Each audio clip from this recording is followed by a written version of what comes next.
Bienvenue la famille madridista, on se retrouve pour une nouvelle vidéo sur l'actualité Real Madrid. L'Eurocoupe marquera la date de la présentation de Mbappé. Madrid envisage déjà le remplacement de l'U1. Mastantuono, accord Real Madrid. Rejoins la chaîne, en vous abonnant pour rater aucune de nos nouvelles vidéos. Je vous partage tous les infos du Real Madrid chaque semaine. N'hésitez pas à vous abonner en activant la cloche de notification pour suivre toutes les dernières informations du Real Madrid. Je vous dis tout, on commence. L'Eurocoupe marquera la date de la présentation de Mbappé. Ils avancent la date au 16 juillet, mais ce n'est pas fermé, cela dépendra du chemin parcouru par la France dans le tournoi qui se joue en Allemagne. Si le tricolore joue la finale, ce serait le lendemain, mais s'il est éliminé avant, il pourrait avancer la date pour pouvoir partir en vacances. Dans l'Eurocoupe qui débute ce vendredi, la France part comme l'un des grands favoris pour la victoire finale avec l'Allemagne et l'Angleterre, l'Espagne étant un autre grand prétendant. Le Real Madrid compte 18 joueurs répartis entre l'Allemagne et les États-Unis dans la Copa América, et deux d'entre eux sont nouveaux dans l'équipe, Endrick et Mbappé. Du PSG jusqu'au 30 juin, le club blanc veut les présenter comme des stars, mais surtout le français, qui arrive comme un véritable galactique qui n'est pas sans rappeler la première étape de Florentino Pérez à la tête du club. Depuis que sa signature a été confirmée, des spéculations ont eu lieu sur la date de sa présentation, mais les circonstances ont empêché de fixer la date et l'heure des débuts de la star française en tant que joueur madrilène. Beaucoup ont assuré qu'elle serait présentée avant le début de l'Euro, même si dans Sport, nous avons prévenu que cela serait impossible à moins que le PSG ne donne son feu vert à l'événement, car il a ses droits jusqu'au 30 juin. C'était une impasse étant donné la relation inexistante entre les deux clubs. Et en fait, c'est comme ça. Non fermé. La date fixée pour la présentation de Mbappé est le mardi 16 juillet, au lendemain de la finale de la Coupe de l'Euro et du retour au travail de l'équipe. Mais ce n'est pas définitivement fermé, cela dépendra du chemin parcouru par la France dans le tournoi qui se joue en Allemagne. Si le tricolore joue la finale, ce serait vraisemblablement le lendemain, même si cela pourrait être retardé, puisqu'Mbappé voudra célébrer le titre avec l'équipe de son pays. Mais si elle est éliminée avant, elle pourrait avancer la présentation pour pouvoir partir en vacances. Si la France tombe dans la première phase, elle pourrait être avancée au 1er ou au 2 juillet, s'il tombe en huitième de finale, à 3 ou 4, s'il est en quart de finale, à 7 ou 8 et s'il est en demi-finale, à 11 ou 12. L'objectif serait de le présenter et que le joueur soit libre de partir en vacances sans avoir à l'interrompre pour se présenter. S'il le présente le 16 ou le 17, ou plutôt en cas d'élimination de la France, ils devront se rendre à Madrid et faire une pause pendant ces jours de repos.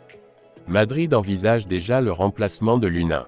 Selon AS, le club blanc aurait jeté son dévolu sur le gardien de l'Espagnol Johan Garcia.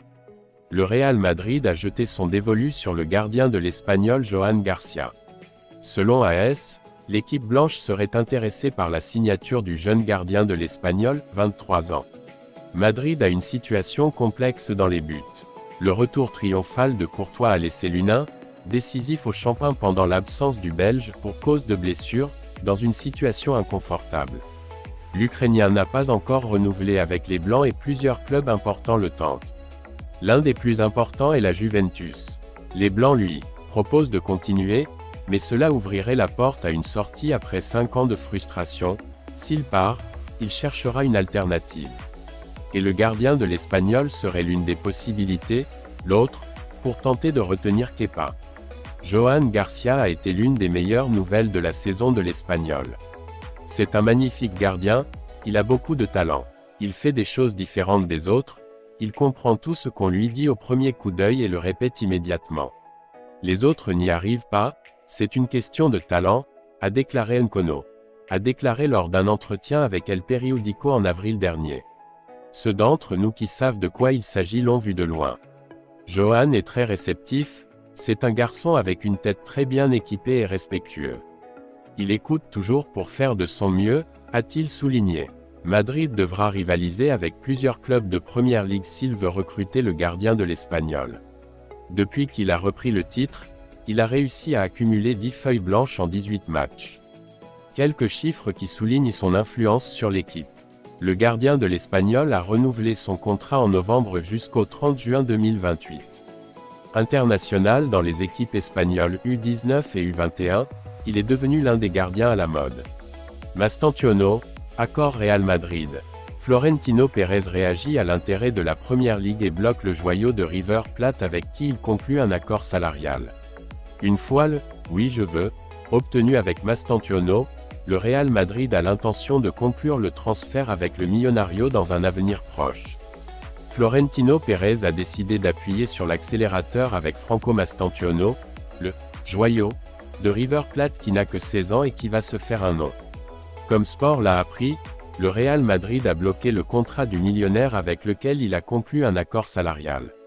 La prochaine étape, désormais définitive, est de clôturer le prix du transfert avec River Plate, qui, jusqu'à présent, a sommé les Blancs et les clubs de Première Ligue qui ont frappé à leur porte de payer la clause de résiliation stipulée en 45 millions d'euros, après le dernier renouvellement de son équipe de jeunes en avril.